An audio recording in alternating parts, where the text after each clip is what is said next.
Can you say hard hats, folks? Hard hats, lunch pails, steel toe boots. Anything short of a championship this year is a failure. Look at this boomer right here.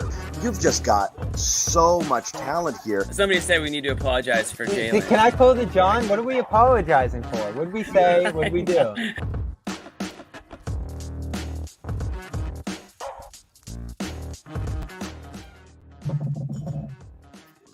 You can't be serious. Wait.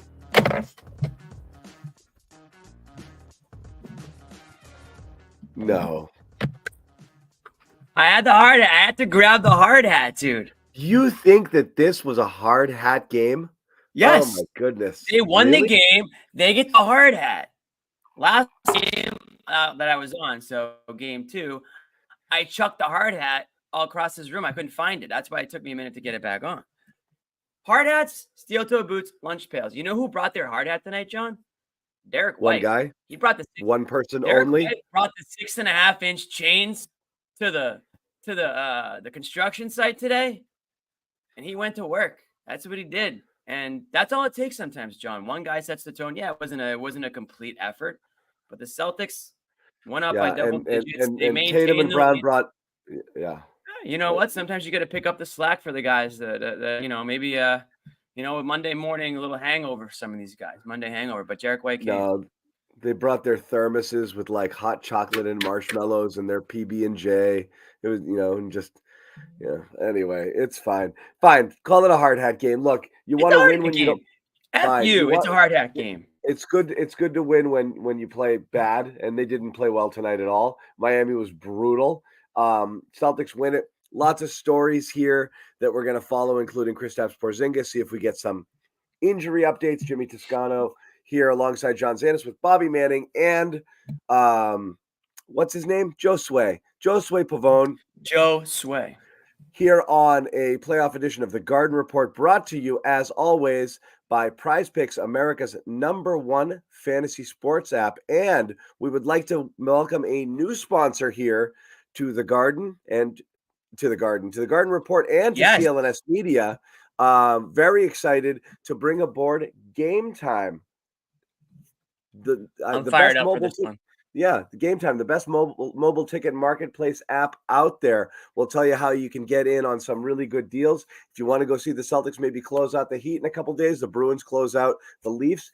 Game Time, special offer here when you use the code CLNS. We'll tell you more about that later. But first off, I guess we start with the worrying thing, and that's the Kristaps Porzingis thing.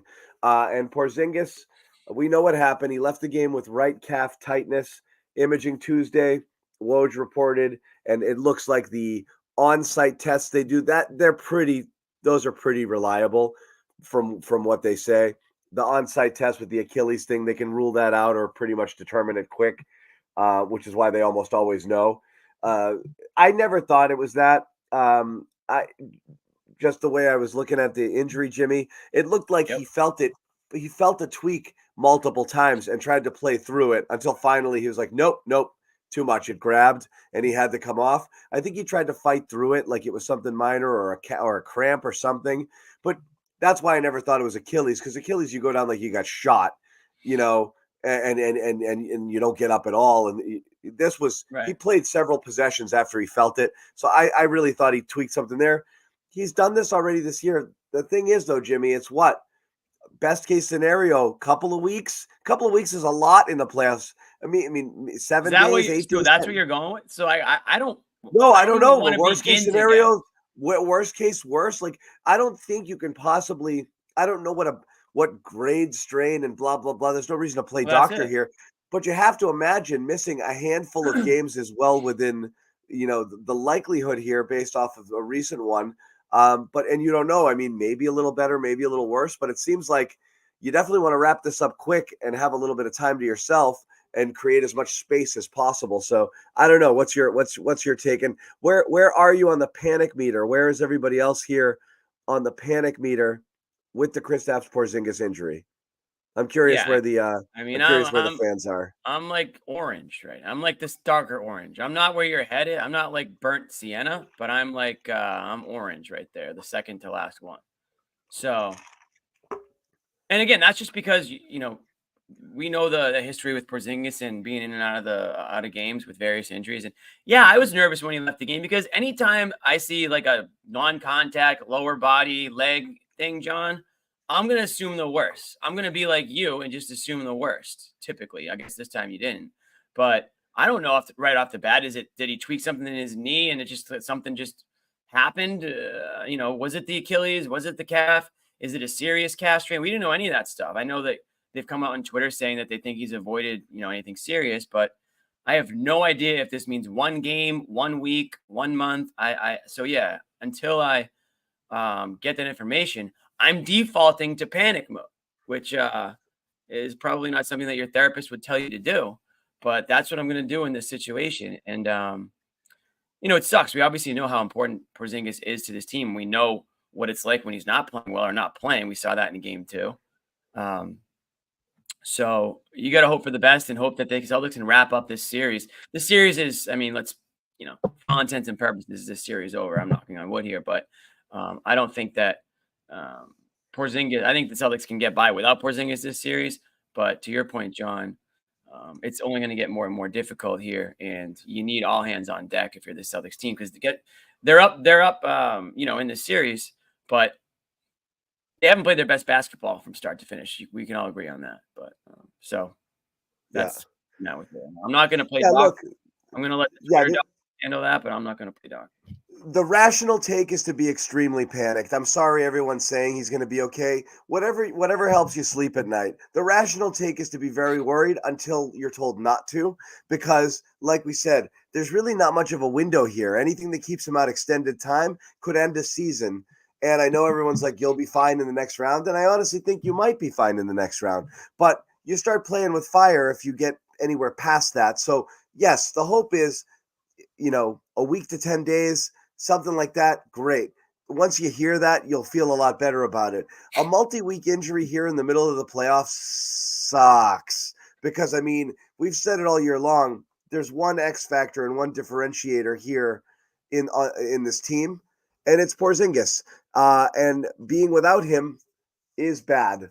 Objectively bad.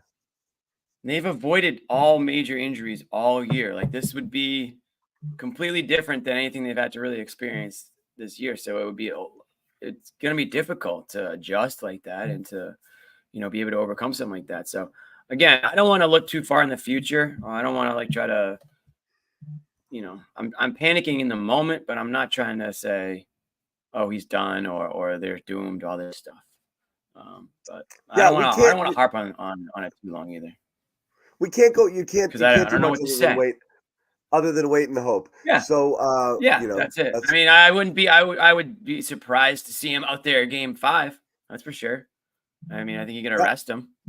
Even if he wants to try to play on it, you got to do what's best for the team, what's best for him, what's the smart thing to do. They're up 3-1 in this series now. They can close things out at home. The Heat look like they're ready to punch that plane ticket. Cabo is looming, I think, for a lot of these guys. So it's fine. I'm expecting this one to end in 5 games. I do think we have to remember here, why are the Bucks about to get eliminated? Because Giannis suffered a calf strain. Because they're injuries. Giannis suffered a calf strain. He's still not playing. It happened against the Celtics with a few games to go in the regular season. He's missed the entire first round. You can miss a round here. And again, Twitter doctors out here saying what they're saying, which is mild strain is 2 to 3 weeks. Moderate is 4 to 6. So it depends which range you're in. Can you live 2 to 3? Yeah, that's a series, and possibly the beginning of a next one.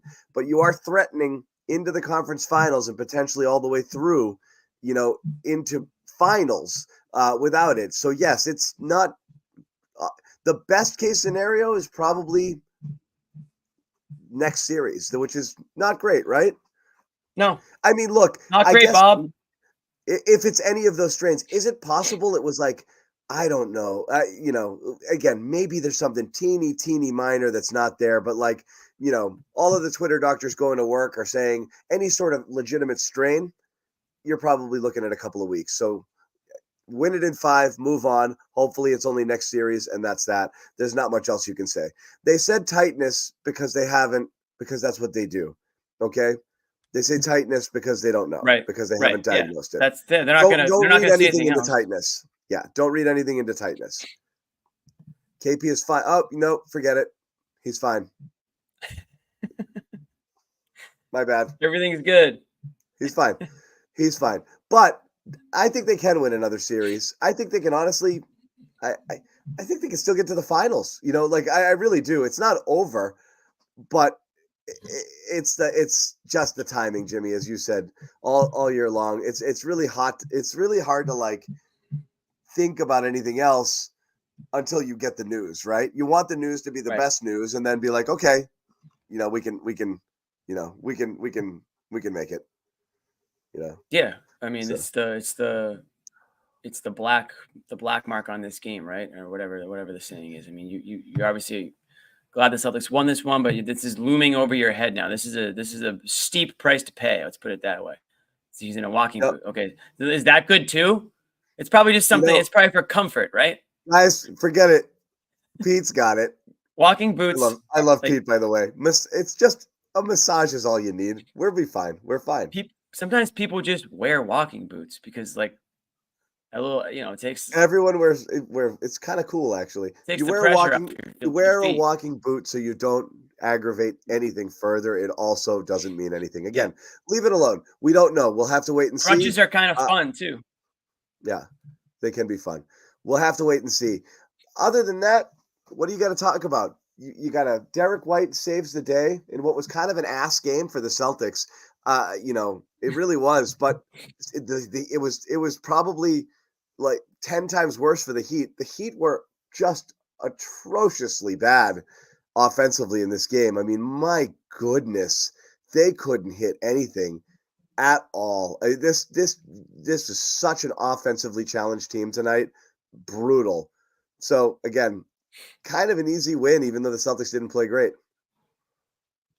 And that's why I don't get too. I'm going to sound like a down here.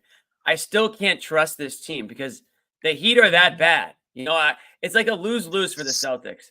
It's a lose-lose situation for the Celtics because when they lose to the Heat, you're like, wow, these guys suck. They're not as good as we thought they are. But when they beat the Heat, you're like, well, the Heat aren't really like they're no match for the Celtics. Of course, the Celtics are going to beat them. Well, let's wait and see how they play against a real team, right? So it's hard for me to gauge still where this team's at because I said this before the playoffs started, John. I said the Celtics can do bad things, but the Heat aren't good enough to really make them pay for it. So tonight's a really good example where, like you said, they didn't bring their A game a lot. Some of these guys just did not have it going from start to finish. I'm talking about everybody but Derrick White, of course. But the Heat don't have enough offense to make them pay for it. I mean, did the Heat have like 50 points midway through the third quarter? And even with the Celtics playing as poorly as they were. So, again, I hope that we can just wrap things up here in 5 games and get on to whether it's you know, Magic or Cleveland, a team with a little bit more backbone to them, I think. Yeah. The other side talk is yes, and again, the Stan Van Gundy went full freaking heel, like in this game, right? Like I didn't get a chance, so I was watching. I'm watching CSN actually right now. What did he say? Van Gundy was killing the Celtics all night, and I'm not gonna lie, I think rightfully so, even though it was excessive. I thought they were playing terribly all game. And if not for Derrick White, this is a different story altogether. I thought Tatum and Brown, brutal all night. And I thought they were giving the Heat looks. They just didn't hit any. So he was killing them for their effort. It was a passive effort. This was a disengaged, disinterested game from the team's stars. But Derrick White was dude, you could see it from the early possessions. I was charting it even defensively. Just the way they weren't aggressive trying to get through screens. They weren't closing out. They were walking around. They were just leaving guys open. Like Tatum and Brown walked through this game. I'm so perplexed by it. But again, White caught friggin' fire, and that was great. I thought offensively they weren't running anything. Go ahead. I want to say one thing about Tatum. I want to say a good thing about Tatum. That was like borderline dunk of the year that he had on Caleb Martin. That was poetry in motion. So I got to great. give him that. We can criticize him for how he came out and maybe the effort overall, but I jumped out. Deuce Tatum has a new brother tonight, and his name is Caleb Martin because Jason Tatum sunned him. He sunned him, huh? Absolutely sunned him to the middle of the earth with that Jimmy, dunk. it's 3-1. How many wins do we need? Like to win the whole thing? With 13?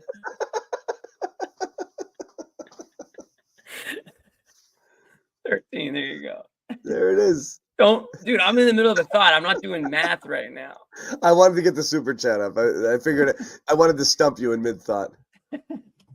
I gotta again tip of the helmet, tip of the hard hat to Tatum for that dunk, because I was hoping that there would be some sort of payback to Caleb Martin for his dirty, cheap shot on Tatum in game 1, and we got it right now. We got it in the best way possible. We got it with a legit, embarrassing posterized dunk. Caleb Martin got a taste tonight. I'll say that. He did. That's all I'm gonna But say. outside of that, again, you need these guys to be serious. I mean, maybe a few games without Porzingis will let him do it. But Right. it was Now they have no choice, John. Now it was here no, it comes. forget it. I'm wrong. Tatum had 20, 10, and 5. It was a good game. It was. But anyway, so Van Gundy, the reason everyone lost it is he was critical of them all game long. And then at the end, when what happened is, and I'll ask you this. So he at the end of the game, and everybody saw it, and everybody's full. I mean, Van Gundy's catching a ton of heat. Tatum rolls his ankle, with the Bam Adebayo flagrant. Bam gets in his airspace. Tatum's shooting after the whistle. Van Gundy's like, what's Bam going to do? Not challenge it? I mean, Tatum's trying to get a free shot off there. He's like, that's on him. Bam's got to do that. Bam has to. And he just basically just over and over again. And everyone's like, okay, whatever, Stan. And then on it went. He's like, he's like, that's on Tatum. And on and on and on he went. And he's like, he's like, who cares? It doesn't matter if he got hurt. He shouldn't be shooting that. So I don't know. Let me say this. Well, I mean, basically, like he lost his mind, and no one would validate him. No one on the broadcast would validate him. And after just a little bit of like discussion about something else, he just come back. He's like, "That's on Tatum," And it was just like he just for 5 minutes he lost. He's like, what's Bam gonna do? Not try to break his legs? Right. So I was earlier in the game. I did have the TNT brackets on. It felt like Stan was very pro Miami. First of all, that's number one. He was for sure. The main point I want to say though is I think Stan hates Jason Tatum. I'm going to say that right now. You can clip it. You can blast it. He absolutely does. Stan Van Gundy hates Jason Tatum. He kills him. It's not just tonight. It's not just tonight. It's anytime he gets a chance, Stan Van Gundy will criticize Jason Tatum. I don't know why. I don't know if Tatum just blew him off one day, but Stan Van Gundy will criticize Tatum for his attitude out there. Will criticize him like the way he, complains about calls or missed calls. Obviously, he's complaining about him tonight because he took the shot after the whistle. So Stan Van Gundy hates Jason Tatum. Why? I don't know. Somebody should ask him, maybe on the next broadcast. But completely biased broadcasting by Stan Van Gundy because clearly he can't stand Jason Tatum. I'm not sure why, but he can't. Third thing I want to say is, John, Stan has a little bit of a point because what does Joe Mazzulla talk about all the time? No free shots after the whistle. If it was on the other side, nobody would have a problem with one of the Celtics players or coaches trying to block Bam's shot if it was after the whistle. So I kind of see what Stan's saying, but I wouldn't have gone on and on and on about it for 10 minutes if that's what he did. Yeah, and he does hit Jason Tatum. I'll give 10% of blame to Tatum in the sense of like, yeah, you didn't have to shoot it. And, let's say he doesn't land in his airspace. He makes contact with him or whatever. You've invited that to a degree, but also people shoot after the whistle all the friggin' time. You don't have to block it. Like, it's not like maybe in crazy Joe Mazzulla land, you have to contest every one of these, but also you can not. Like, it's not. Right. It's not a big deal. It's not the thing is, a thing you have to do. it's one thing to block it at the basket, like when the ball's on its way down, but to try to block that, like the actual shot from occurring, that's like KG used to just stick his hand up at the rim and block the ball from going in. He didn't want to see the ball go in. He wasn't really going out there continuing to play defense after the whistle or vice versa. So I can see the difference there. But yeah, he does hate Tatum. He says that thing you mentioned it, Jimmy, about the complaining all the time. He says, he can't wait to say that. He gets in on him all the time. You're right. He hates Jason Tatum. And Yeah. so he'll take every opportunity to I wonder why. His brother is a little what's his brother's involved in the Celtics. Some ambassador of I wonder if his brother is feeding him information. Coachification, like it's some sort of senior advisor. I wonder if Jeff is feeding Stan some anti-Tatum info. Why is Stan Van Gundy so damn passionate about his hatred towards Jason Tatum? I can't figure this one out. Tatum's a pretty soft-spoken guy. Doesn't get in trouble. Is not in the news for any reason. Yeah. Also, it's at some Let's get point. Stan on the show. Let's get Stan on the show and ask him. Stan aside, dirty or not dirty by Bam? I know some people are insisting it was. I think it was a little dirty. Aren't they like aren't they close friends? I don't think he intended to do anything dirty there at all. I mean, I think his natural reaction was to try to, just get a hand up and prevent him from taking the shot. These guys are competitive. They're going out a million miles a minute there. And in the heat of the moment, he just tried to contest the shot. Yeah, he was too close and he landed in his space and it was stupid. It was stupid all around. But I mean, I don't dirty. When I say something's dirty, it has to be like egregious or like intentional. Like Caleb Martin to me was more dirty, even though maybe Tatum had a higher chance of getting injured by what Bam did. I just don't see Bam as somebody, or in this case, doing that on purpose. He's not trying to sprain Tatum's ankle or something like that. So I'm not gonna say it was dirty, but I can understand why people would be upset that it happened. Definitely. You thought Caleb Martin was dirty. You didn't think this was dirty. I thought Caleb Martin was intentional. I thought it was. I thought this exactly sums it up. I thought both were intentionally reckless. That you can plead ignorance about. I didn't want him to get hurt and still do something that raises the percentages of someone getting hurt significantly. It's not like you took a hammer and smashed him in the knee with it, which guarantees injury. But you did something where you can be like, shoulder shrug. Ooh, oops. Did you get hurt there? That wasn't my intention. You can plausibly deny that was what you wanted to have happen, but it was intentionally reckless. I think isn't exactly the right way to put it. I like the word reckless, but intentionally reckless. I don't know if I'd go intentionally reckless, Jimmy. I don't know if I can go that far. I don't know if I can agree with intentionally reckless, but maybe I'm just a naive little bitch and I just don't get it. Yeah. Yeah. Maybe I just want to see the good in everybody, John. I know that's hard to believe. Neesmith is unintentionally reckless. Yeah. Neesmith's a danger to himself. There's a big difference. Right. Neesmith, like 3 people get hurt every time Neesmith goes to Starbucks. Like it doesn't like it just there's just a path of just destruction. Turn it around, accidentally pours coffee in someone's face. Like like Starbucks has to close for the day. Like it's a mess. Yeah. That's completely unintentional. Yeah, he's just a wrecking ball. This was a little bit of something, little something on it. But I know that Bam and Tatum are close. You don't intentionally hurt a friend. Yeah. Right. Yeah. Neesmith's with that insurance commercial, like with the what's his name? Yeah, you're right. I know what you're talking about. Yeah, that's good stuff.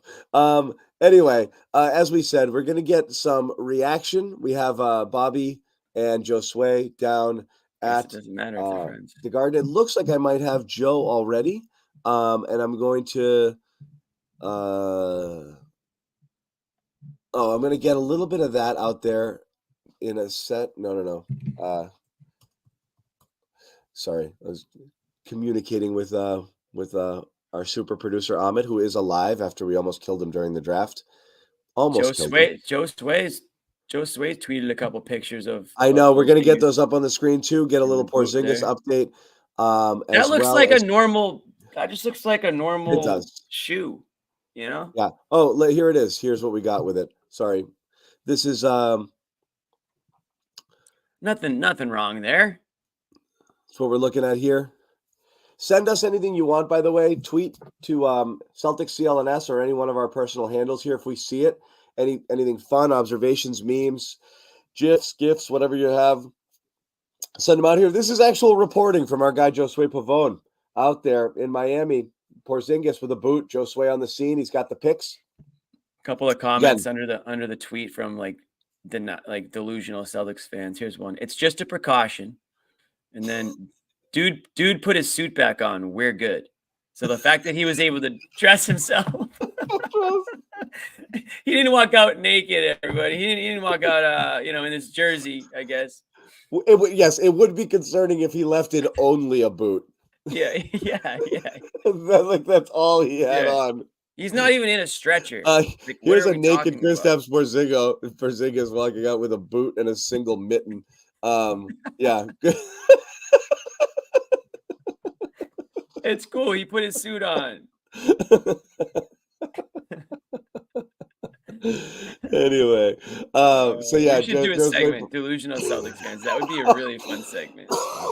He's fine.'s wearing his suit, Jimmy. Yeah. What do you want? The guy got his dressed. Third suit. He got dressed, Jimmy. He's fine. Anyway, we're gonna take a quick pause. Like I said, we're gonna hear from Joe Mazzulla, a couple of the Celtics. Pardon me, as the sound starts filing in. But we want to tell you about our new sponsor, which we're very excited about. Guy like me, Jimmy, Bobby, Josue, hey, we're lucky. Sometimes we get to use our press credentials to see games, which is pretty cool. But I know how hard getting a ticket can be. Say you want to go see Fish at the Sphere or something. That's a tough ticket. Enter Game Time, an authorized ticket marketplace of the NBA, makes getting playoff tickets even faster and easier. Prices on the Game Time app actually go down the closer you get to tip off. Killer last minute deals, all in prices, plus views from your seat. Tons of cool stuff. As we said, it's actually pretty neat. You go on there, Jimmy, and you want to see where you're at, and you're like, what's it gonna look like here? That's particularly good for concerts, honestly. What's the angle on the stage? What's that going to be? Is there any obstruction? And you get a great panoramic view on any seat that you're thinking of purchasing. Flash deals late, lowest price guarantee, or Game Time will credit you 110% of the difference. So you find something else elsewhere that's lower than what Game Time offers, and you can get credited back. So take the guesswork out of buying NBA tickets with Game Time. Download the Game Time app, create an account, use the code CLNS for $20 off your first purchase. It's that easy. So again, anything you want to see coming up, Celtics closeout game, you got the Bruins coming up. Why not? Against Toronto. That's pretty cool. There's a bunch of tomorrow night acts and yeah, there's a lot of good stuff coming to town. Check it out. Go to Game Time. Terms do apply, but once again, you say guaranteed. Guaranteed price match. Yeah. Use the code CLNS 20 off your first purchase, as we said, when you download the Game Time app. Terms apply. Again, create an account and redeem the code CLNS for 20 off. Download Game Time today. Last minute tickets, lowest price, guaranteed. So you get $20 off your first purchase. That means you can go to the Red Sox game for free. You actually might get $10 back. Yeah. You might get $10 back. Let's see. I got a couple of sound bites here. What's the better one? Dealer's choice. Joe? Okay, here's Joe on what happened. So Joe didn't give a lot on the Porzingis answer, but he was asked later on what changes if he is out. And again, he's probably going to be out for at least next game, but we'll see. Here's what Joe had to say. No, nothing changes. Bringing the same mindset and the soundbite, intentionality, toughness, details to the next game, regardless of who's available. It doesn't matter. There's no difference between the regular season and the playoffs.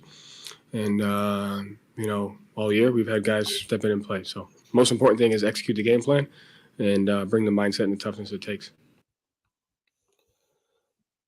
Okay, next. And that's clip. it. Here was another. Well, here was something we put up here from let me see. Acute right lower leg injury. Here we go. These are Here's some all of the the other here's all things. the words. Yeah, but You read basically what this. it comes down to is I think the soleus strain is the number 2, but what it comes down to is the grade 1, grade 2. Really, it's 2 to 3 weeks, 4 to 6 weeks, and the rare likelihood of a grade 3 or a tear is would be season ending or something. But that's John, unlikely. Yeah, you don't need to go that far in your. I didn't go that far. You basically did. You don't need to tell us about grade 3 stuff. We're trying to keep it positive vibes only in here. But the realistic scenarios between grade 1 and 2 are 2 to 3 or 4 to 6, and that's kind of where you want to see where you're in that range, and that's what everybody's holding their breath for. What right if here. it's not even a grade 1? Maybe it's just a little, little strain. You did get dressed. Yeah, just to stretch it out. He did dress. Let me ask you a really troubling question, John. This is actually where the positivity might go south a little bit here. Uh-oh. Let's say Porzingis is out, even if it's just for a game. We saw who came in for Porzingis. We know what we saw. We know what we saw. Bobby tweeted it. He texted it. We know what we saw. 3 minutes. 3 minutes. Mr. Third Center made his appearance tonight. 3 minutes. Can we expect a lot more than that? Yes, no question about it. Yes, of course. You're going to start Al and you're going to play him 30 minutes a game. Who else is coming in? Yeah, you can't just you can't go small against It's so again, I'm not clamoring for. I don't care who plays. Like I don't think it's like it should be Tillman. Some people believe it should be Tillman. I don't think it's necessary. Hey, good news. His fingers work. Oh, KP tweeted. Sorry about that. Yeah. No, it's okay. Yeah, John probably would wish that actually. Got to be clean though. Got to be clean. So he can tweet. He can get dressed. So far, it's only good news. Yeah, Jake said it. First to the floor. Dr. Evan Jeffries. Is that who you had up earlier? Game injury doc? No, different. Oh, he said, this looks like a right quote-unquote calf strain for Porzingis. You can also see he has tape on the left calf, so probably was dealing with some sort of tightness, soreness prior on that side. MRI will determine severity and healing time. But yeah, grade 1 is 1 to 2 weeks. Anything over grade 1. 1 to 2 is better than 2 to 3. Let's go. Grade 1. Yeah, I'm guys, he's wearing clothes. He's tweeting. He's obviously fine. So let's go with grade 1. Let's see what he said. He just said, "I'll be fine." That's it. We'll put it on the screen in a minute. Oh, okay. I got it right here. Ready? I won't blow it then. How about right here? We'll be good. Good W tonight. D White is special. Thanks for all the support. We'll be good. What will be good? Yeah, what will be good? It looks like there's an extra space there. It looks like he's missing a word. Like, what was that word? They will be. Does this mean they'll be good without me, or he'll be good? There's a muscle there, which means maybe he feels strong. It's the upper body. It's not a leg though. It'd be better if it was like a leg, like a knee emoji, a leg emoji. You know, something that would make us feel better. Joe Mazzulla, do you have calves?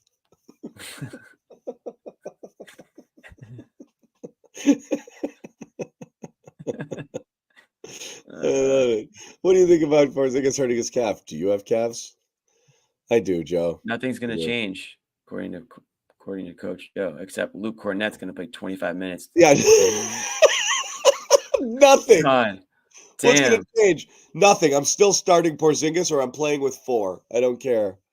My rotations stay the same. Nothing changes. Oh, man. So grade 1 is 1 to 2 weeks. Okay.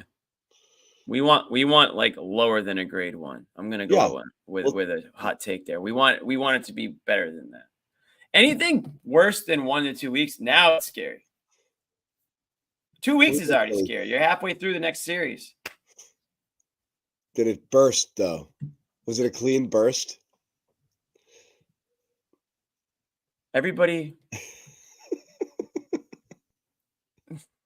D White is special. We did start the show with that. I did with my hard hat Yeah.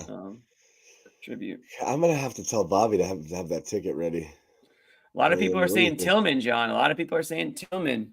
It's going to be a Tillman sighting. I don't know. I think they're afraid of Tillman. That's why they traded for Tillman, though, right? In case something happened and they might need to go to a deeper bench here. That was the whole thing. They didn't think Tatum was it. Do you have Cavs could make next year's bracket? On the That's a bracket. pretty good one. Put it on there. That's pretty good. It's pretty good. Damn. Anyway, as we said, we await Professor Sherrod teaching tonight. He's not coming? I don't think so. I think he'd be here by now. His students are more important.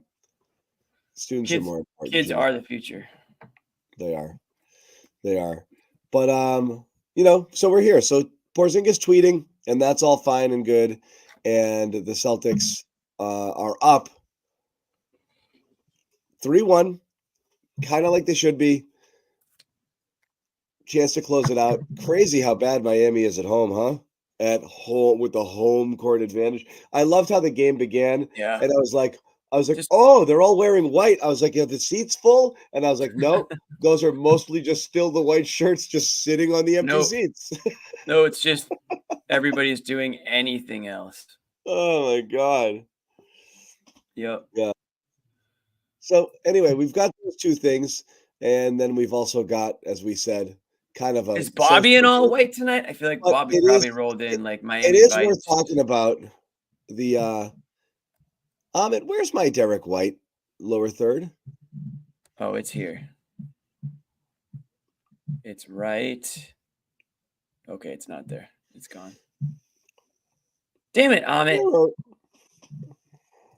It's okay. He didn't have like a season high or anything like that in the first half or anything crazy. Yeah. Where are my pants? Amit's not even in Miami. Huh? Amit's not even in Miami, is he? There he is. Derrick White. I mean, look, we went into the fun stuff and the drama, the Porzingis, and then the wow. And then the other stuff. Stat line. Can we just appreciate this was an out of body experience. And like what's interesting to me about this game isn't just that he played this well, which was amazing, and he was just, I mean, knocking down everything. It's that somewhere he decided, looking around at what was going on with everybody else, that like it might have to be me, and he just did it. Like for Derrick White to take 26 shots, what are they pissed about? Where's the 3 blocks in that stat line? They want him to get his respect. You want his respect for the 3 blocks he had. That is tough. You know what it is? My producers are conditioned to me wanting to see turnovers and plus minus so I can shit on people. But yes, 3 blocks should be on here. I agree. That actually is really true. I'm like, put the turnovers on there. What's wrong with you? Yeah. Furiously typing up this. I need 6 turnovers to talk about Jalen. Yes. 3 blocks. Ridiculous game. Like, ridiculous game. But like, why do you think that's what he did? Like, that he looked around, he's like, these guys suck right now. It's like, I got to take it into my own hands.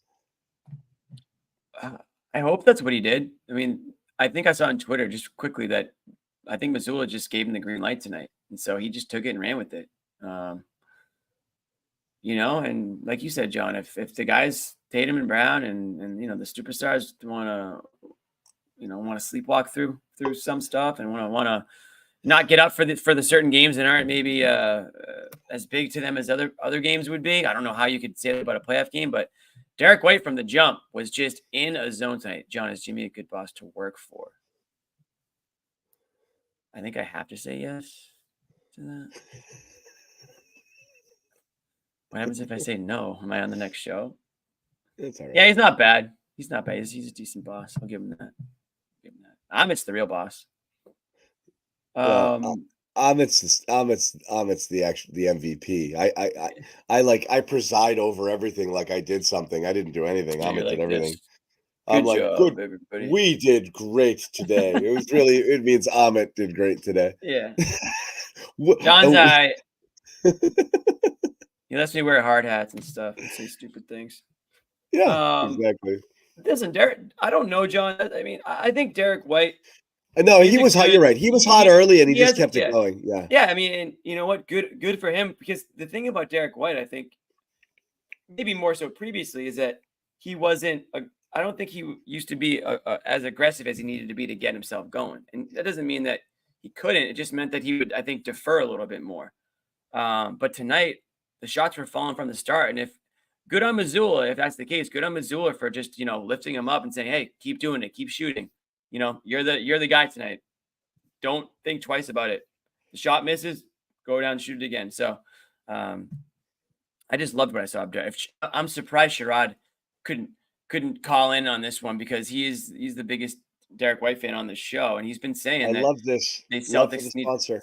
Yeah. Celtics need to go to Derrick White more, not just early, but specifically Sherrod talks about late in games. So this was why this is the one thing you can take out of this game, or a great thing you can take out of this game, is this Derrick White sort of takeover game, because you don't get a lot of them like that. I mean, Derrick White's one of those players that he's always positively affecting the game, almost always, and he's going to give you 20 points, and you're not going to bat an eye about it. But for him to get to that over that 30-point mark, and to really like the volume of shooting that he had tonight, and honestly the percentages are unbelievable. So for him to almost hit that 40-point marker is definitely worthy of a tip of the hard hat tonight, and that's why he gets my hard hat of the night, hard hat award. He gets the hard hat tonight. I'm gonna have to start giving away the hard hat, like the brownie award. He gets the brownie. He gets the ceremonial hard hat. I might rename the brownie after this. 38 knocks on the hard hat for 38 points. Here we go. No, I'm just kidding. I'm not gonna do that. Are you one? Are you two? riveting television.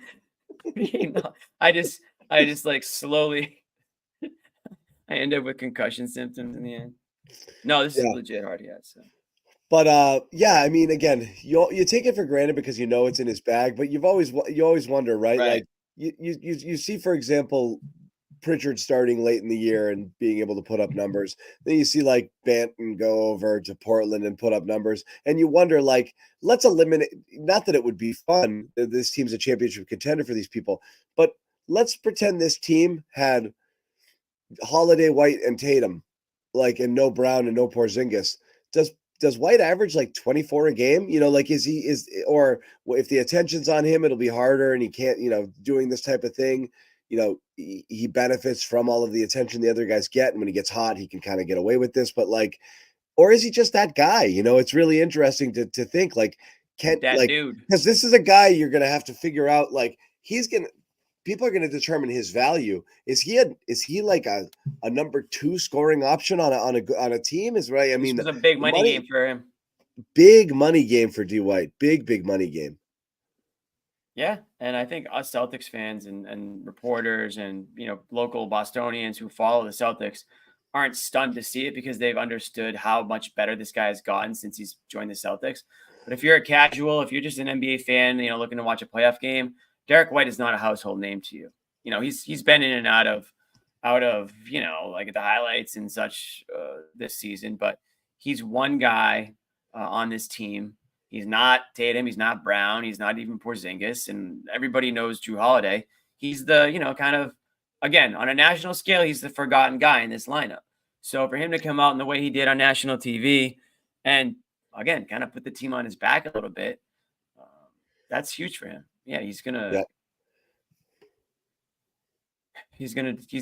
a couple more games like this on the big stage. He'll be cashing in at some point. And that's why, me and Bobby have talked about it a few times. Bobby thinks, maybe he'll take a hometown discount. No, dude, this is his one. This is going to be his next contract, is like his big contract. The contract. That's the one. Yeah. And that's going to be the only one. And he's not saying he's not going to ever get a new contract. He's going to be looking at Holiday and he's going to look at Holiday and be like, yeah, younger, right? I mean, younger, further down the road, more cap space. Like, oh goodness gracious! Also, he doesn't. That was Holiday's second contract like that. Derrick White hasn't had one like that. You think he's going to take a hometown discount for what? Hell no, he's not going to do that. So hell no. Anyway, we're going to hear more from some Celtics. We're going to get Josue jumping on here on the stage. And yeah, we're getting close, right? We're getting close to Cancun time here for the Heat, who looked like, outside of That's outside of actually awesome. Did we make that? outside of their fouls. That's awesome. We made it. Yeah, we made that. That's awesome. Cancun. We made it. Yeah, heading to Cancun right now. As I said, we're going to hear a little bit more from some of the Celtics coming up shortly. We do want to tell you again about another one of our terrific sponsors here at the Garden Report and CLNS Media, and that's Prize Picks, America's #1 fantasy sports app. And you love it. I love it. Do I have my B-roll? Do I have my Prize Picks B-roll? We'll B-roll it. We'll do it ourselves. Ready? I love it. There it is.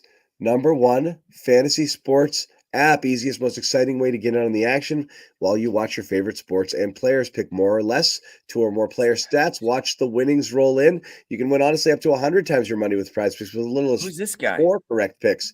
Turn 10 into 1,000. Basketball, hockey, whatever you want here on Prize Picks. Play alongside celebrities, Meek Mill, Sean O'Malley, whatever you want here. Who you got? Community plays? Forget about it. Get together with your buddies, do it all up that way. Check it out on the promos tab. Offers insurance so that your entries stay in play even if one of your players get injured. And I'll tell you, one of those was Porzingis. And anybody who went more or less on anything Porzingis related, it's off the board. Porzingis got hurt, and that's what they do for you. Okay, you have the injury guarantee. It's super easy to use. It's very intuitive. It's fun. Playoff, you get your little pictures there. You scan through it. Super easy. So, get in on the action here with Prize Picks. Download the app today. Use code CLNS. First deposit match up to 100. Once again, code CLNS. First deposit match up to 100. Keep that up first. But can you go back to that for a second, John? Go back to that promo for 1 second. I need to show you something on that promo. No, I can't. Come on. Yes, you can. I know you can't. Can. No, I can't. I know you can. I'll do it then. Download the app today. Use code CLNS for a first. Okay. We don't need to see it. Jimmy. The read's over. I didn't interrupt the read, though. Jimmy. I have to show also want to tell you about another sponsor, PXG Golfers. It's on PXG on a mission to create the most high-quality performance golf clubs in the game, and also excellent line of apparel. I'm wearing one right now. I got to say, I love it. They nailed it. It's my second shirt. One they sent me, the other I purchased myself. So there, take that. Congrats. I did. I used the code and I got another one because I love these things. One girl said you looked good in the shirt and you bought 10 others just like it. I did. All the same color. Designed for peak performance, confidence, inspiring looks. Invite all day play, taking you seamlessly from the course to the office to a night out on the town. PXG apparel, something for everyone. Pants, polos, sweaters, hats, quarter zips, joggers, jackets, skirts, everything you can want. And as I said, I've got 2 of these right now and a stylish cap. I haven't been golfing yet this year, but I just wear them around because it's awesome. It's comfortable. It's great when the weather starts getting hot because it's breathable and it's airy, and I love that. So elevate your style game on and off the course with PXG Spring and Summer Collection. And Jimmy, do you have yours yet or no? You don't have your stuff? I don't want to get in trouble with my answer. Huh? No, I don't have mine yet. Okay. Look at how awesome these people look. Again, I thought Amit had mine. Then I saw him. He's like, "No, I don't have yours." So it's like, what the no. heck? As we said, elevate your style and game on and off the course with PXG Summer 24 Collection. Head over to pxg.com/garden report. Once again, it's the whole word, Garden Report, one word. Use the code Garden Report. Check out, save 10% on all apparel. So you could buy a ton, get 10% off on all of it. Again, pxg.com/garden report. Code Garden Report to save 10% on apparel. Once again, pxg.com/garden report. Code Garden Report. Okay. Yeah. You know what? Thank you guys for hanging out. But honestly, if you're interested in this kind of stuff, it really is outstanding gear. Go ahead. PXG Jimmy. is great gear. PXG is great gear. It's great. The only thing gear. better than PXG, John, Garden Report merch. How about that? Don't forget, guys. You can buy Garden Report shirts. Put it back up. Where'd you get Oh, it? okay. It's right here. Ta-da. Get your Garden Report shirts just in time for the playoff run. They're going hot. I had a buddy text me today, asked me for a Garden Report shirt. I said, bro, you know how to get to the pro shop. Yeah. All Here's right, the get it off. We're URL. going to hear from Al. There it is. Go check it out. All right, You know how to get to the pro shop. We're going to hear from Al Horford. He's talking about KP. He seems Al's got that fatherly vibe. He seems a little concerned. Just concerned. Anytime that any of your guys go back there, especially him, the way that he was walking, Al, definitely concerning for me. Were you able to talk to him at all after the game and see how he was doing? Yeah, I touched base with him. He's in good spirits, but we don't know what's it gonna be. I'm just hoping that it's nothing serious and that he can get back to us quick. How did your mindset have to shift in that moment, though, as well? I think all of us, our mindset has to shift. Specifically, me and myself. I talked to Luke, I talked to Xavier, and just kind of letting them know that we have to, be ready, to step up and do a little more and do what's needed. KP was playing so well defensively, his presence and what he brings to us. So, like I said, I just hope that it's nothing too serious. Okay. Somebody under Josue's, I'm just going through the comments again. Somebody goes, his lower body looks cooled. So it's like, I don't know what that means. It's cooled down a little bit. So this is a little, that was not like, for all of the, he got dressed and wore clothes people out there, Al made me more concerned by ×4 off of this. Yes, I agree, Blorp. Are we sure that did Al say this stuff before he saw Porzingis fully clothed? Because maybe that would have relieved some of That's what I'm his saying. Is I concern. wanted to know if Al was told that he did dress himself, and if that would have changed his outlook. Right. Yeah. Also, are we sure that was even Porzingis? Could have been anybody in that boot. Yeah, this is seriously. Al's like, it was bad. We were sad. Yeah, I'm no. like, oh, Jesus. All joking aside, he didn't give anybody any reason to spin that into positivity. That was tough. That was a guy that would be burnt sienna on the panic meter right now, John. He'd be in your face right now. Yikes, that brought down the I vibes. just saw his minutes per game go up about 10. I think is what we just saw there. That is what we saw. Oh. I like this. This is a good one. Savior Tillman time. Imagine that. Tillman comes in and just unleashes. Yeah. Yes, Al is messing with me here. Oh, gross. Yeah. Hey, shooting star. No spam. Enough. I don't want to see that comment again. Okay. Yeah, that's fine. You can vary it because you are absolutely right. The Heat is netter. Totally. Yeah. Come on. Yeah. Those pretty eyes did look sad, huh? To give anything away, but Josue, give us up when you're good to go in there. We might have an interview coming. Yeah. You're laughing because you're going to get mad at me when I come to you and you're not ready. Yeah. No. I'm mad at you because you took 75 minutes and Derrick White was just chopping up with me right now. No lie. He literally just walked. You could probably still see him. And Drew Holiday. But anyways, take your time, John. What were you saying? Go ahead. I'm sure it was super important. Yeah. Did you tell us you were here? Did you tell us you were here? Weird because we have these electronic devices we communicate on all game. Gotcha. Oh, we don't have anything. Derrick White. Sorry, Derrick White. Stop talking. Let me do this, guys, real quick. Even though you know what else you have? Here, a log on to this app that you can just put yourself on the studio. But if John saw Bobby Manning on the picture, he'd be like, "Bring Bobby. Bobby, give us what you got." I got you, John. Josue, we have not. What's going on, guys? Enough tools. All you have to do is press a button. Watch this. Guys? No, this is super important. Watch this. Ready? There's the button. And you can log on, and there's the button, and you can just put yourself on. Yeah, it's that easy. It's a login. Where is he? Yeah, you just have to remember a password. Where's Evan? What's up, guys? What's going on? What do you guys want to talk about? You could do What Drew. did Derrick White have to You say? could do Apparently, we missed a Kristaps. good convo. Your boy shining over here. What was that? Drew? Which one? Drew, Derrick? Which one do you want? Both. All right. Well, Derrick, obviously being as humble as he is, gave a lot of the credit to Joe Mazzulla, which I thought was really, really interesting. The quote that really stuck out most to me was, ever since Joe took over, he's given me the utmost confidence. I'm not gonna go and be like, oh, he never liked Ime or this, that, and the other. Look, we talked about it on this show for so long, how it was just not. It wasn't it took him a bit to adapt to this system, to this culture, etc. So, but I just thought it was really cool for him to just talk about Joe Mazzulla off the top, saying like, hey man, like he's a big part of why, you know, I put together such an incredible season, career year like this. Of course, to top it off like this, you know, at this point in this series when the Celtics really needed him, seeing Kristaps go down, I mean, he just kept it going, man. 38 points, just dominated.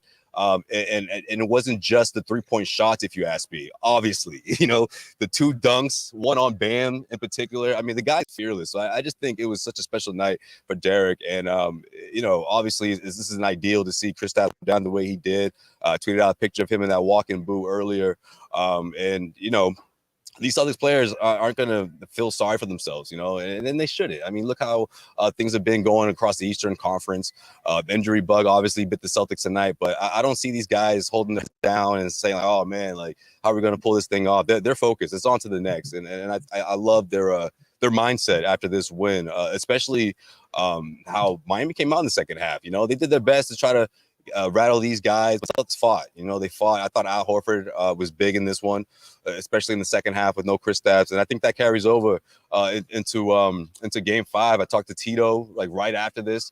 Had a great talk with him, and he was another one that was praising Joe Mazzulla and what he's been doing here, man. I thought that was really, really cool. But yeah, man, I mean, it's just, man, talk about drama. What a drama-filled game for sure.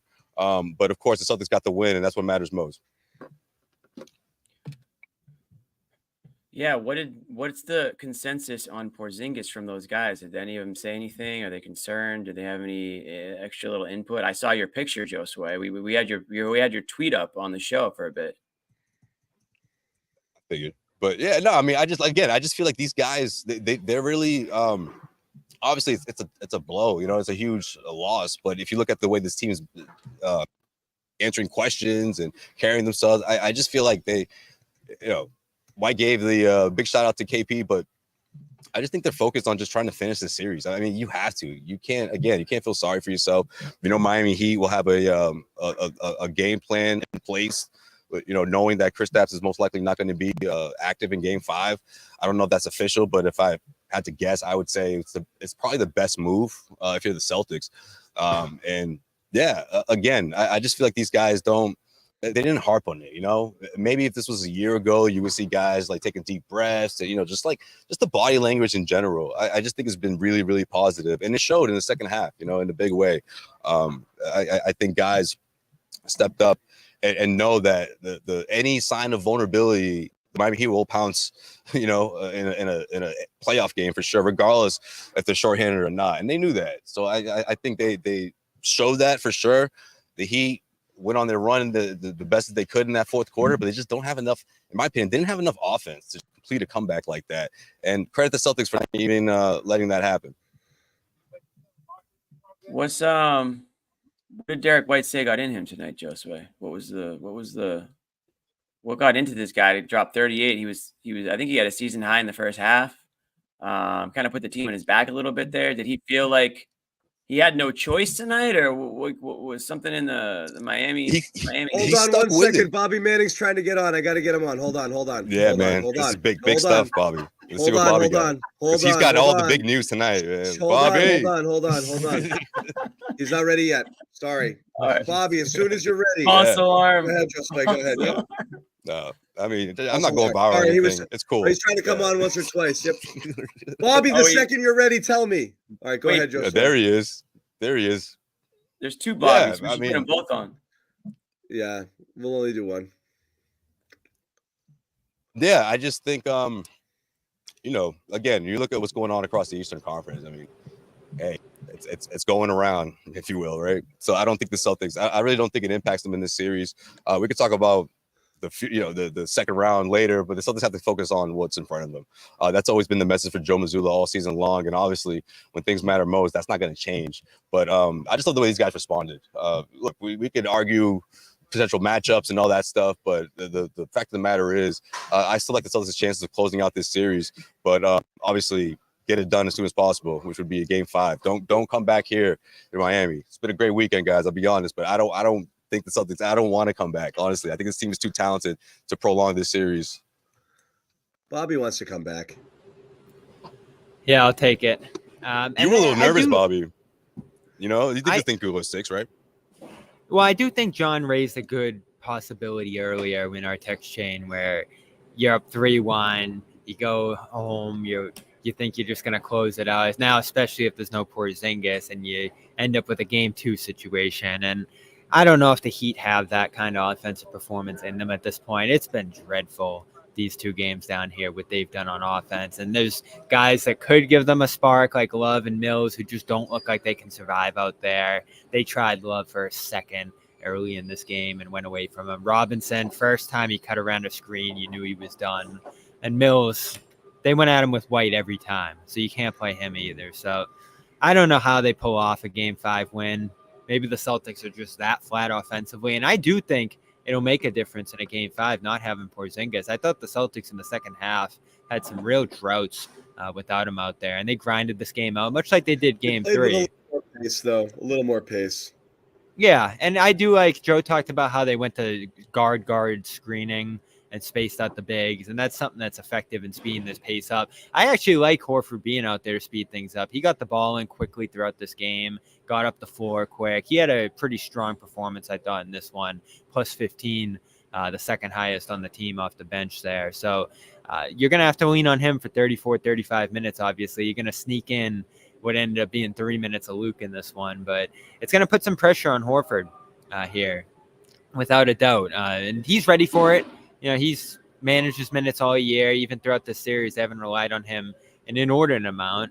But I do think, John, there is the possibility of a letdown in Game 5 if you just walk in. Heat are, as you said, the Heat are cooked. Did Jaquez get hurt too here in this one? Did he go down? We didn't see as much of him late. As you said, Robinson useless. Did we pretend before the game that Kevin Love was going to factor in some significant way? Like, why were we talking about Kevin Love and his game plan? Like, again, I thought the Celtics his game plan. I thought the Celtics were awful tonight, minus Derrick White. I thought they didn't play with urgency or pace at all. I thought Tatum and Brown were just going through the paces, and they still won easily. I think Miami is cooked. Yeah, and I have a tough time believing that they're going to show out again. I think 5 might have been the sweet spot in this series for the predictions. You get hot one night, you get extremely historically hot, and that's what it takes to win a game in this series. But they haven't come close since. Now, it's just going to be interesting to see how the Celtics operate offensively in Game 5 because they haven't played great on that end of the floor. It's funny, I thought the Heat bailed them out with so much zone in this game. That just created good look after good look when they went to it, and then the Celtics built that huge lead in the first half off that. So I don't know why they keep going back to that. I think you want to do something more like in the second half where you're having Tatum just attack one-on-one over and over again. And it was interesting that Celtics went up by about 20 there, John. It looked like Tatum just went into like shot practicing mode in the third quarter there to close it and drained out the final 20 seconds of the quarter and launched up another shot. I mean, he was just trying to find himself there, which I guess makes some sense when you're up that big. But then the lead goes down to 13 in the fourth there. So you're right. They couldn't make them pay, but the Celtics did operate with a level of flatness offensively in this game that could have cost them against a real team. Well, and the other question is now that Porzingis is likely out at least, this game, if not the series, however long it goes, like is zone all of a sudden more effective? I don't think so. Just because of the shooting here, you still have it with Al. And does Al have like a 1-for-7 game? That's what you would need if you're Miami. Like, you just need someone to start missing. And Holiday missed his first 3 threes. Then he hits that huge one in the second half. it's an impossible task for Miami at this point. So many things have to go right. And the Celtics can be their own worst enemy at times with this stuff. But now I almost think there's a heightened awareness with Porzingis out and Al having to step in. And I love when Al's out there. I just think they're the best version of themselves sometimes with him out there in terms of just how much he pushes the pace and how much of a defender he is. And I know Bam's given him some trouble at different points in this series. But I feel pretty good about them in Game 5. I do. And John, I've looked for every possible angle to try to convince people that the Heat are going to be tough here. And I do think for what they have been tough here, but they don't have much. And I think we got robbed of what could have been a really good series here. If you're a basketball fan, you want to see these two sides going at, and you want to see the Celtics actually overcome something here, right? This is what we want to see in the series. I know you want them to win, and you'll take the breaks along the way. But I wouldn't be surprised to see G League guys running on the court at this point from the Heat. Everybody's hurt on that team. Everybody. Love was on the injury report. DeLon Wright went home to have a kid. You hated my Patty Mills thing. I'm like, man, they need to just give him some more minutes there. Give him a secondary playmaker because they don't have one. And they tried it tonight, Josue. They tried. Yeah, but they wait till it's like a 25-point lead, though. That's the thing. They wait. I think the Heat tried everything at this point. I don't know if there's anything left they can do. Yeah. Well, you know what we can do in moments of doubt. Moments of doubt when all things seem bleak. When Kristaps Porzingis is hurt and Al Horford is sad, you can always turn your attention to Luke Cornett. Yeah. Luke Cornett. The voice of reason. The voice of the locker room. Luke Cornett did more work in the locker room with Bobby than he did on the court. 3 minutes of court time and a 4-minute interview. And here's a piece of it talking about what's going on with KP. You don't want to miss this. Team when you guys saw Kristaps go off there, especially you better be good, in the backup position there. What were you thinking? Yeah, I mean, it was tough to see it, and you kind of knew, obviously, when the second happened, and that he was hurt. Which I think is tough, but I think everyone is just becomes aware and you're just ready to move on and just kind of do whatever it takes to win the game at hand, and you'll worry about that stuff later and let everyone whose job it is to handle that do their thing, and we just had to focus on the game. And I think guys did a good job of that, and obviously he's an important part of what we do, but how we've played throughout the year with been down and just figuring out a way to win is just kind of our identity. So I think it just kind of takes over in a moment like that. Were you guys both using your R&B voices in that interview? It sounded it was my somber tone. Yeah, it was your funeral up, talk. But hey, Luke, what's going on, baby? I want to talk to you about something going on with Kristaps Porzingis. When there's a dire situation. You guys have never used your somber reporting voice? I love the somber reporting voice. We have. It's when something but it's not that moment. My first. Okay, hold on. It's Bobby's credit. My first one-on-one. Yeah, exactly. My first when you're eliminated. But it happens when everyone stops their conversation because even if they're far away and they're all you have an audience that it just kicks in. And you're just hey, I'm here with Al Horford. You know what I mean? You can't it just happens naturally. So I feel you on that, Bobby, especially when there's a lot of people there. Playoffs or something? Yeah. This is so who has the better exclusive, me or Josue tonight? Josue with the picks. Mine's not an exclusive. I don't know. Josue had Derrick White. Josue had Derrick White and Drew Holiday on his lap earlier, and we missed it. Yeah. They were both sitting right next to him. And then earlier, which I'm glad I didn't listen to you guys because I threw out.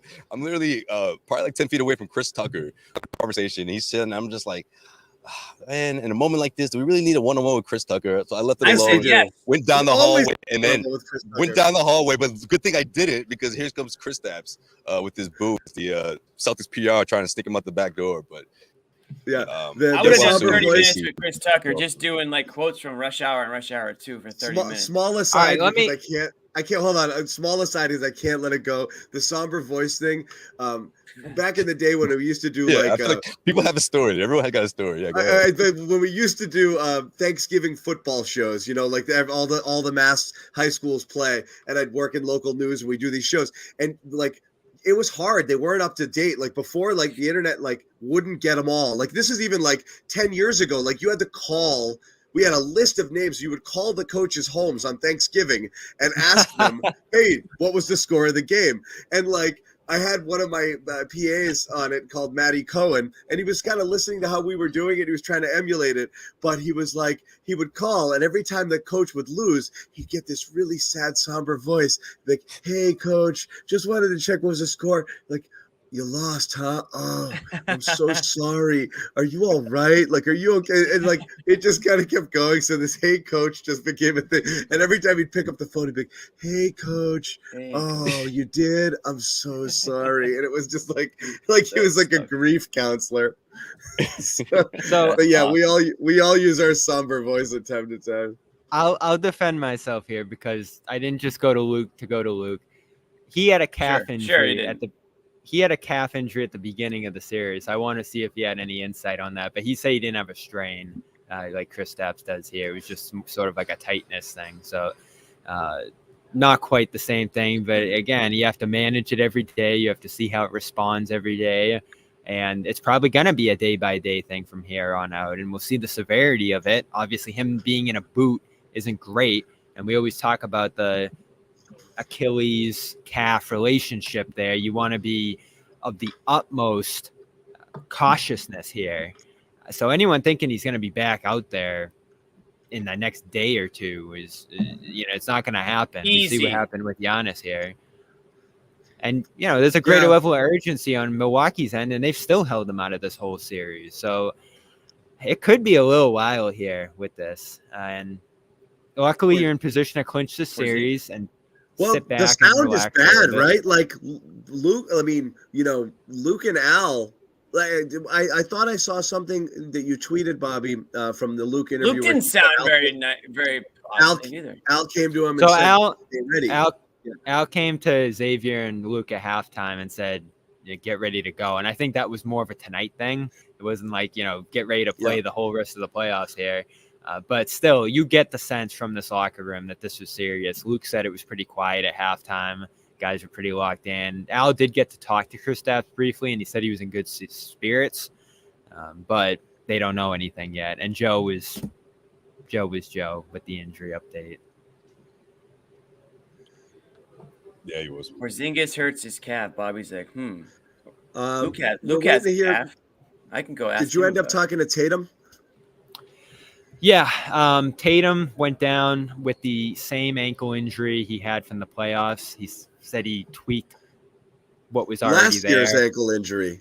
The Game 7 one. Game 7 against Miami ankle injury. That's good. So he said it didn't feel that. He said it didn't feel good, but he just got right up and played through the adrenaline. So I guess we'll see how that responds. He said he doesn't want to make a big deal out of it, and he's tweaked his ankle thousands of times, but he did make a couple mentions that this was the same injury he had from Game 7, same foot. And it was not a good feeling when he went down. And you could see it in his face. He just had to get right up and just kind of, what you do when the ankle injury. You just play through it. He only had to finish 4 or 5 minutes there and then complete the game. But he was walking all right off the podium. Didn't have anything visibly on. He didn't have a boot on. So we'll see where that goes. Again, finish the series in 5. This is the problem with going an extra game if you end up doing it, as you already have at this point going to the Game 5. Each night you play just opens up the possibility of this kind of stuff happening. So it's crucial for them to just slam the door on this thing Wednesday or whenever. He specifically mentioned the same. He mentioned last year's playoffs several times. He said, he tweaked the same injury he had last year.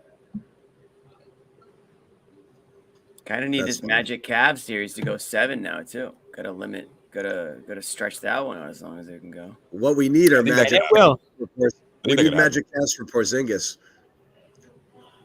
Say that again. It's a pun. It's like a pun. I like it. If we had Magic Cavs, we would just replace his, and it'd be fine. Right. Got you. You got it. Oh, I completely missed that. I was like, Cavs. Okay. Chris, speaking of tweaking the injury from before, this was the calf that Kristaps dealt with during the year, right? He had a calf thing. during the regular season that cost them some time. 50-50 chance, I guess. That was the he missed 5 games, and I thought it was going to be like, well, I guess it was almost 2 weeks. I thought it'd be 2 weeks or more. Yeah, that was a calf injury. Interesting. Let me see if it was the same side. Ahmed says it was his left. Okay, Ahmed says it's opposite. He said that on the broadcast, actually, that he, or that's what I was saying, is he's had that, and now he's got this. So, yeah, this is the right tonight, right? Equal opportunity, yeah. Yeah, it's the right, and that's what the Celtics reported at halftime. So, and what I'm sure you guys probably talked about a little bit.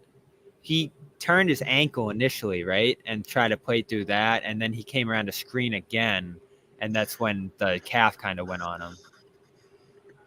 I think he felt it. I think it was like 3 consecutive trips down the floor. Something affected him. You could see him kind of because the second one he he got like banged down on that Horford offensive screen and like fell backwards. Yeah, it was. So there were 3 trips there where.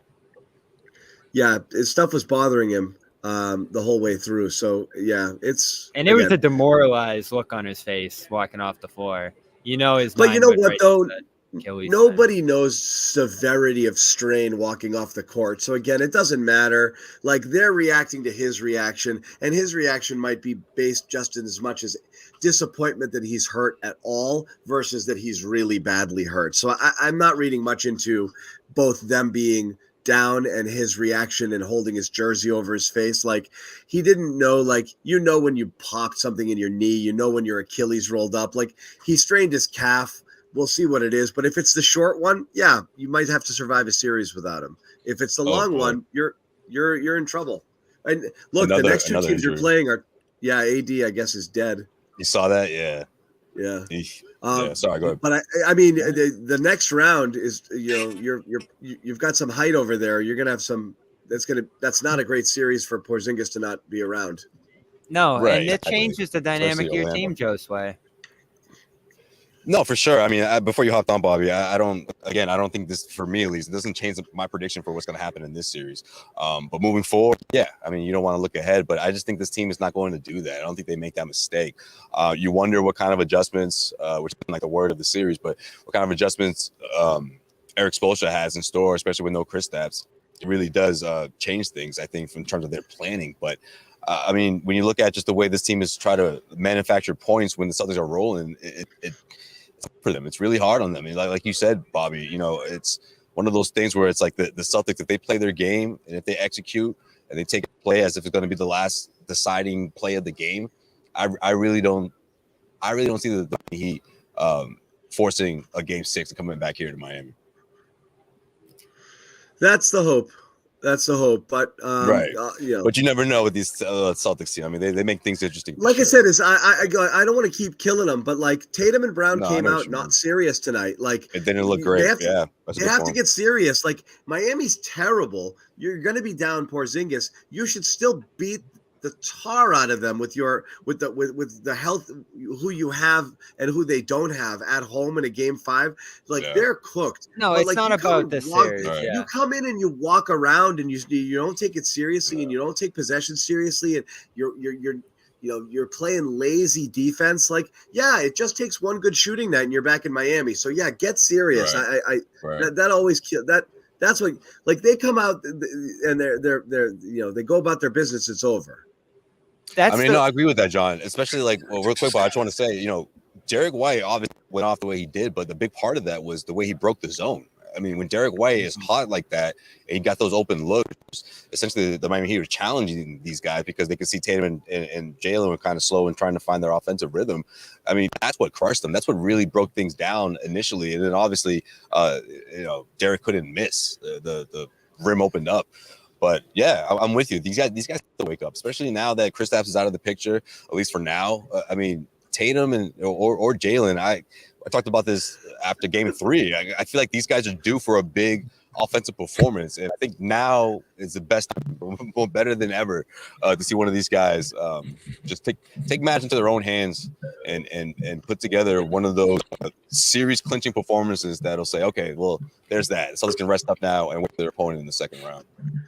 I think this guy's been trying to say I'm a douche for a while, but he's having a real tough time spelling it. Duchess. This is his third attempt. He's called me a Duchess. It's the autocorrect, man. Apple doesn't like that word, I guess. So they changed it on you. Forget the Not that I try to series. use it or anything You else. are a douche though, so he's not wrong. I know, We- I get it. John the Duchess.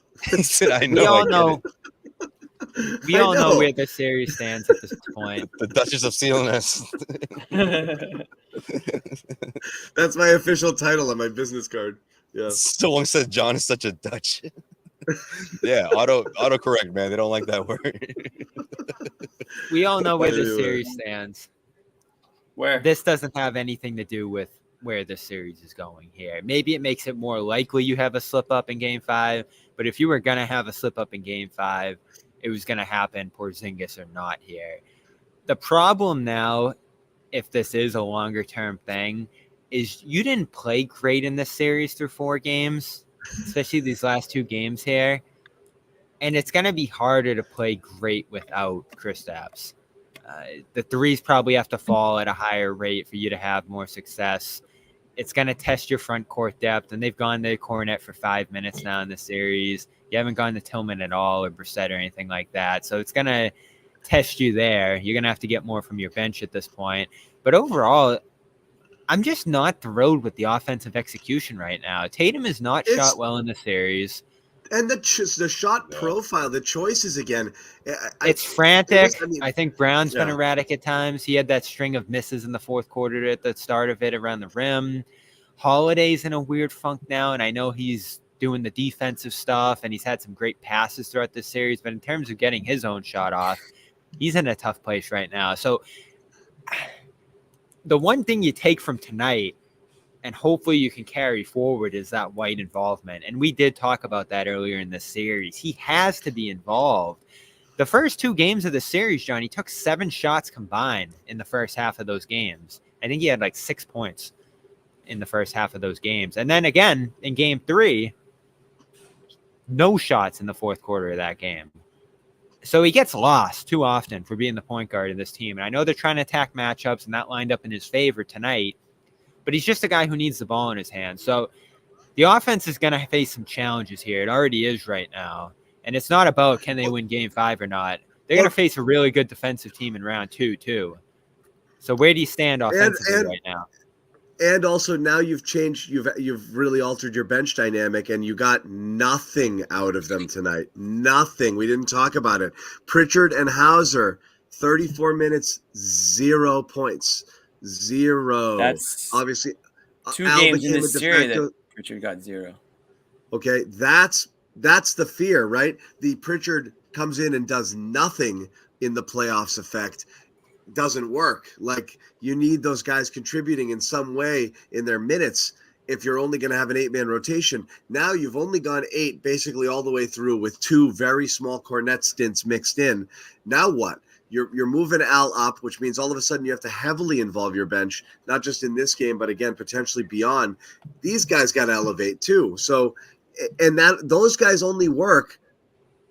They only work when the other guys involve them. Like, you can't have Tatum and Brown freestyling and doing their own thing and expecting the bench going to do anything when in their minutes when they're out there as well. So there's a trickle down effect there. They have to play better than this. They have to. And again, it's not going to matter against the Heat. I think they're dead. I think they're cooked.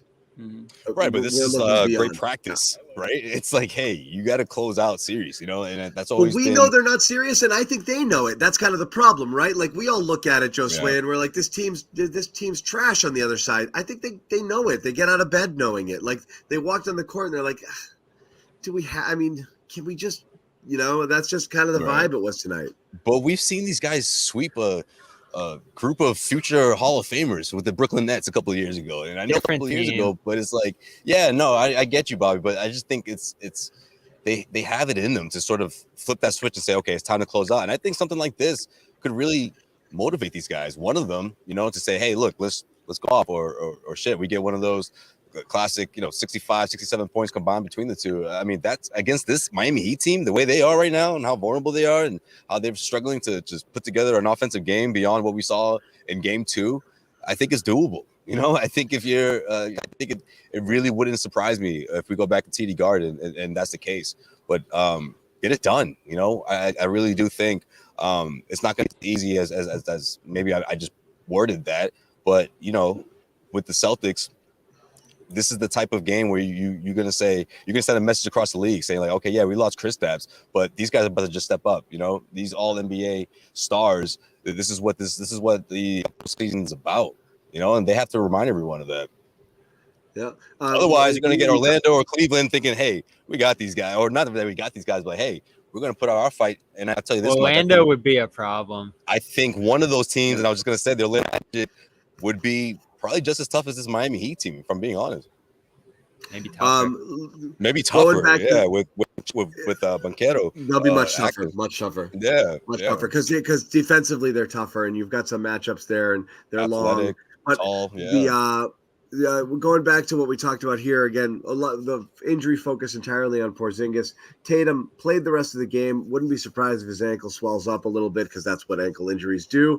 But it doesn't mean it's a long-term thing necessarily, but it happened, and it's kind of something you wish didn't happen because it's another, like, you know, thing that you have to deal with as you're worry about it as you're trying to lock things up. Here's Tatum at the podium talking about the situation where Bam kind of got in his space and caused him to roll his ankle. I shot the ball afterwards, landed on his foot. Same ankle that I hurt in Game 7 last year that I hurt against the Warriors, that I tweaked against the Clippers. So didn't feel good at first, but I mean, yeah, it was just that. And I don't want to make it a bigger deal than what it is. Little play, I wasn't tripping, moved on, kept playing, worried about the rest of the game. And just while you're down there, Al is leaning into the refs. I mean, what was it like to see Al come in there and show a level of fire that we don't usually see? No, I mean, that's the OG, man. You know, we all on the team together. We all brothers. So, right or wrong, you gotta ride with your brother, and you know, that's what. Did John use it? We see something we don't like, or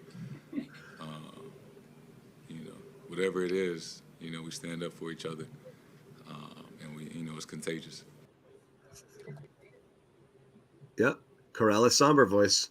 That's what you got to use in those situations.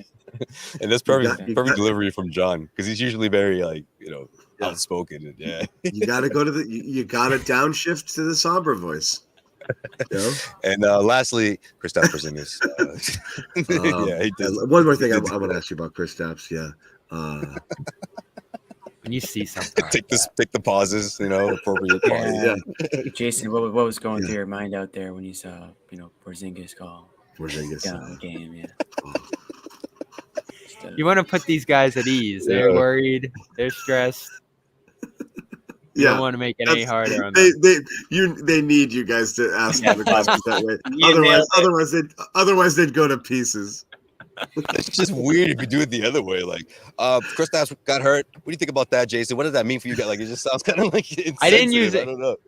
I didn't use it on Joe though when he came to the podium saying, "I don't know anything about Kristaps." I'm like, really? But so Bobby responded with that energy, like aggressive energy. Like, what do you mean? Yeah. No, not great. Anyway, one thing I'll say. Go ahead. One thing. My final thought, because there is some stuff to worry about right now. The one thing I do like out of these two. The one thing I do like out of these two games, you went back to defense and you just grinded these games out. And yes, you're gonna lose guys to injuries. You're going to have bumps and bruises. You're going to have bad losses as they did in game 2. But for them to come down here on the road and not play good offense, not shoot great, and grind out these wins. I didn't think the defense was great either, Bobby. I think the Heat missed a ton of open shots in the first half. I think they ratcheted it up at points, but I think they gave up some layups. They gave up, they were late on screens, and they gave up a ton of open shots. I didn't think it was great at all. You hold the team to 88 in a playoff game. I think you did your job. They shot horribly. They don't have their scores. They were ice cold. I mean, it doesn't matter. I didn't think it was a great defensive effort. I think game 3 was more of an last game was. Yeah. Last game was. I think this game was just Miami was. awful. Yeah. Awful. No, and yeah, I thought Drew was flying around. Derrick had some blocks. I thought they did a great job overall. But you're right, Bobby. All things being equal, if you can't figure out offense, or you want to get through some cold you always streaks, have this. the way you do it is by you leaning into the defense, because that's always going to keep you competitive for sure. Yeah. Yeah, that's it, I guys. just thought that was such a real quick, I just thought it was such a salty foul by Bam, man. And like, obviously, these guys are friends off the court, and I'm not saying that he should have been nicer to Tatum, but it was just like, come on. And to read what Stan Van Gundy, I guess, apparently said, it's just like, okay, yeah, obviously Tatum tried to get a free there, but you do the Kevin Garnett and get the ball out of it, before it goes close to the rim. You don't just shove him like that. It was such a salty play, if you ask me. But yeah, no, I just wanted to get that in. I know you guys probably talked about it earlier. I mean, Jimmy. I'd like to hear everyone's crazy. Yeah, Jimmy's opinion was it wasn't. He didn't think it was intentional. I thought it was reckless, but I didn't think it was intentionally reckless. Someone in the chat put intentionally reckless, which I thought was a really good way to put it. Which was like, well, I didn't mean to foul him, but he put himself. Meant to foul him. Right. It was pretty egregious. He put himself in a position where it's one thing to swat at somebody. It's another to stand in his space and not move. Like, that's what's going to happen there. That's you're inviting the possibility of injury. Did you guys think it was dirty? I think you could have called a flagrant 2 there, given that it was a dead ball. It was pretty clearly a dead ball, and it's an automatic flagrant 1. So I think you can upgrade it from a 1, which is automatic when you go under a guy, to a 2 for it being a dead ball play. I know you don't want to do that, and they haven't done that throughout these playoffs with Embiid and others on some dirty plays. But I think it would have been fair game in that spot. It was a very bad foul. Yeah. I think it's a flagrant. I don't think you eject him for that, but it's a flagrant. I think it's a 1. Yeah. It was. I think they called it right, and the fact that it was a dead ball. Yeah. Yeah.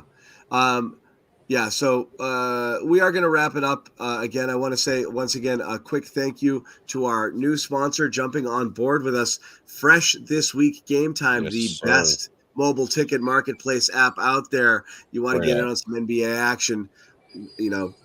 We're happy to welcome Game Time to the CLNS Media Network, and here for you Garden Report viewers, download that app right now. Code CLNS, $20 off your first purchase. Make sure that you check that out today. And of course, nothing would be complete without Prize Picks, if I can find it. Prize Picks, the number 1 fantasy app in North America. Use the promo code CLNS. Get up to $100 deposit match when you deposit $100. Prize Picks. We like it. Get in on the action. All right, guys, we're going to wrap it up. Play the promo again. Huh? Play the promo. No, I won't do that. No, you have to wait till next game. Bobby, you were going to say something before we close it? I had Pritchard tonight. Oh, you did? For Prize Picks? Yeah. So was it less? Was the 0 less? Yeah. Did he come in less with the 0? No, I had more.